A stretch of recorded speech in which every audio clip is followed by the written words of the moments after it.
بسم الله الرحمن الرحيم. تحياتي مهندس أحمد محمد السنكي. إن شاء الله هنكمل دورة الإير كونديشنينج. إن شاء الله معانا في المحاضرة دي شابتر 5 في الإير كونديشنينج، بيتكلم على الإير كونديشنينج سيستم. في العموم أي كونديشنينج سيستم، أنا عندي ده السبيس اللي انا عايز اعمل عملية التكييف بالنسبة لي. عايز احافظ على التمبريتشر جواه وليكن 25 سيليزيوس مع relative humidity 50% كمثال. وبالتالي انا محتاج ان انا ادخل الهواء بكونديشن. الكونديشن دي لما تدخل السبيس بتنتقل ليها أحمال أو هيت ناتجة عن فرق التمبريتشر ما بين السبيس والجو اللي حواليه، أو أحمال داخلية بتتولد جوه المكان. إن شاء الله هنتكلم عنها بالتفصيل في الشابتر بتاع الكولينج لود. وبالتالي مطلوب أو المفروض إن الهواء اللي داخل هنا يكون داخل بكونديشن بحيث لما ينضاف له كمية الهيت اللي هي الكولينج لود بتاعة المكان ينتج لي في النهاية التمبريتشر والريلاتيف هيوميديتي داخل المكان بالكونديشن 25 و50%. وهنوضح الحتة دي أكتر بعد شوية. داخل لي كمية هواء مقدار معين، الهواء بيخرج بالكونديشن دي بسميه return air. لو انا محتاج اعمل عملية ventilation او تجديد للهواء فبرمي جزء منه كاكزاوست، والجزء الباقي برجعه تاني بحيث ان انا ادخله على سيستم التكييف بتاعي بحيث ارجع انفذ عليه عملية الاير كونديشننج مرة تانية. بس قبل ما ادخله على سيستم التكييف بحتاج ان انا الكمية اللي انا طردتها ادخل بدلها كمية تانية من الاوت دور، بحيث الكميتين دول يتجمعوا على بعض وترجع الكمية نفسها اللي انا محتاج ادخلها للسبيس بتاعي. الهواء اللي داخل اللي طالع من السيستم التكييف بتاعي بسميه السبلاي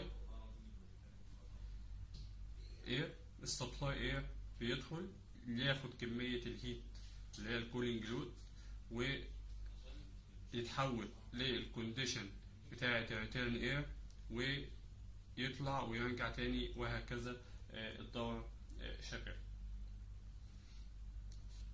لو انا افترضت ان كمية الهيت المطلوبة دي او كمية الهيت اللي بتنتج داخل المكان اسمها كيو، اسميها كيو توتال، بتنقسم لسنسبل هيت وليتنت هيت.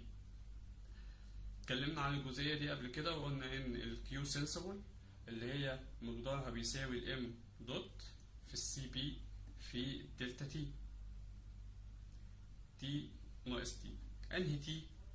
التي اي اللي هي اللي نتجت هسمي وليكن دي تي اي، والتي اس اللي داخله دي تي اس وداخله باوميجا اس، وهنا الكونديشن اوميجا اي اللي هي الموتشر كونتنت. فبالتالي الكيو اس هتساوي الام دوت دراي اير في السي بي بتاعت الاير في التي اي ناقص التي اس، والكيو ال بتساوي الام دوت في الاتش اف جي في الاوميجا اي ناقص الاوميجا اس. وبالتالي بقى عندي كيو توتال بتساوي مجموع القيمة دي زائد القيمة دي اللي هي بتديني نفس القيمة للام دوت في الاتش اي ناقص الاتش اس. لو مثلنا الكلام ده على سايكومتريك تشارت هلاقي ان الهواء داخل لي بكونديشن اس اللي هي السبلاي اير، وبيشيل حمل مقداره كيو اس بينتج عنه اختلاف في التمبريتشر من التي اس للتي اي، وبعدين في نفس الوقت حمل كيو ال تحول من الاوميجا اس للاوميجا اي، وبالتالي البروسيس مشيت من النقطة اس للنقطة اي في الاتجاه ده. الخط ده بنسميه sensible heat factor line. العملية دي بتتم في ايه؟ بتتم في الغرفة. هو بيدخل الهواء بالكونديشن دي، لما بيدخل الغرفة بيشيل الكيو وبيتحول للكونديشن اي، فبالتالي بنسميه الروم sensible heat factor. بيساوي ايه الروم sensible heat factor؟ بيساوي الكيو اس على الكيو توتال، كيو اس على الكيو توتال.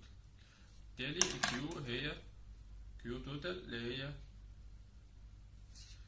ناتجة عن فرق ال اتش اي ناقص ال اتش اس في الام دوت بتاعة الهواء.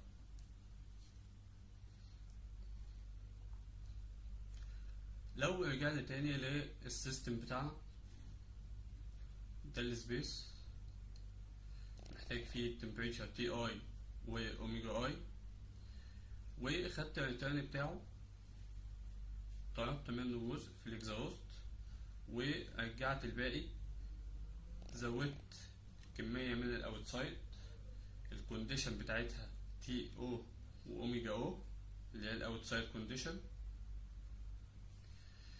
ودمجت الكمية دي مع الكمية اللي جاية من الريتيرن او اللي جاية من الأوضة اللي هي تي اي واوميجا اي، فبالتالي هيحصل ما بينهم ميكسينج وهينتج عندي كونديشن جديدة هسميها الميكسينج، عندها التي ام والاوميجا ام دي الكونديشن بتاعتي. هدخلهم بعد كده على الايكويبمنت او على السيستم بتاعي بحيث يحصل عليها عملية التكييف، وهيطلع لي بتمبريتشر تي اس واوميجا اس اللي هما او اللي هي الكونديشن اللي هتدخل الأوضة تاخد كمية الهيت سواء الليتنت او السنسبل وتتحول للتي اي واوميجا اي اللي انا مصمم الكونديشن بتاعتي عليها. لو جينا مثلنا المقدار ده على سايكومتريك تشارت او السيستم ده على سايكومتريك تشارت، انا عندي هنا الكونديشن اي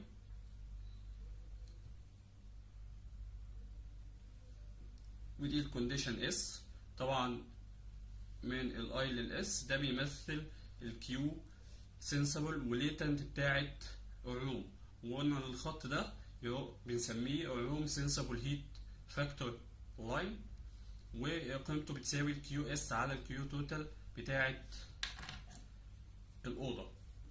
الروم سنسبل هيت فاكتور بيساوي الكيو اس على الكيو توتال بتاعت الروم.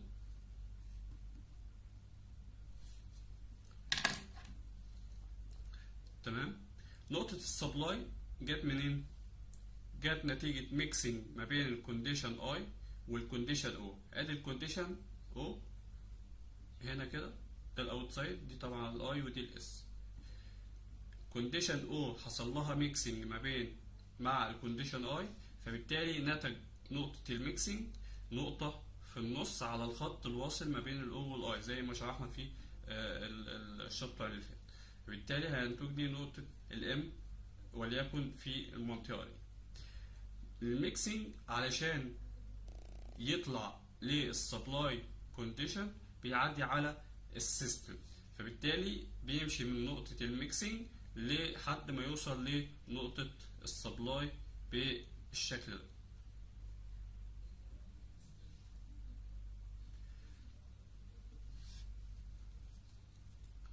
وبالتالي كمية الهيت اللي انا محتاج اشيلها في السيستم بتاعي او في الكولينج كويل بتاعي اللي هي الكيو اسميها توتال و سي سي اللي هو اختصار للكولينج كويل، هي ناتجة عن الفرق ما بين ال HM وال HS. فهلاقي ان ال Q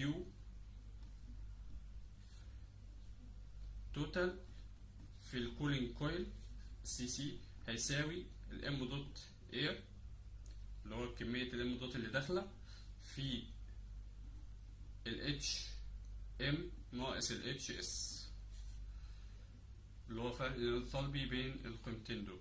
وبالتالي هلاقي ان Q سنسور برضه في الكولينج كويل بتساوي ال M دوت اير في السي بي اير في ال TM ناقص ال TS، وال Q ليتنت بتاع الكولينج كويل بتساوي ال M دوت اير في ال HFG في ال TM ناقص ال TS.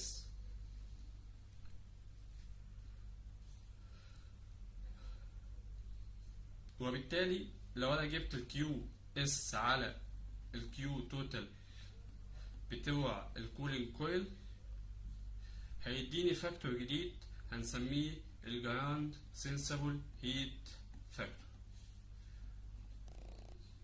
جراوند سنسبل هيت فاكتور. قيمة الجراوند سنسبل هيت فاكتور بتساوي ال QS بتاعت الكولينج كويل على ال Q توتال بتاعت الكولينج كويل. طبعا لو تلاحظ هتلاقي ان ال QS بتاعت الكولينج كويل اكبر من ال QS بتاعت الغرفة. ده نتيجة ان في حصل ميكسينج ما بين الكونديشن بتاعتي الجديدة والاوتسايد كونديشن اللي داخل بتمبريتشر عالية وريلاتيف هيوميديتي عالية، وبالتالي الحمل بيزيد في السيستم او في الكولينج كويل عن السبيس. لو لاحظت انا في الشكل ده هتلاقي ان لو مفيش فنتيليشن وبالتالي انت لا بتطرد حاجه ولا بتاخد حاجه مكانها، بالتالي الكونديشن ام هي نفسها بتبقى الكونديشن اي. وفي الحاله دي هتلاقي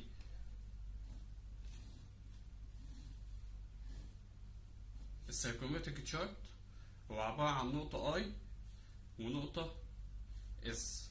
نقطه اي بتوصل للنقطه اس وبعدين بترجع تاني في الغرفة، وبالتالي هتلاقي في الحالة دي الروم سنسبل هيت فاكتور هو نفسه الجراوند سنسبل هيت فاكتور.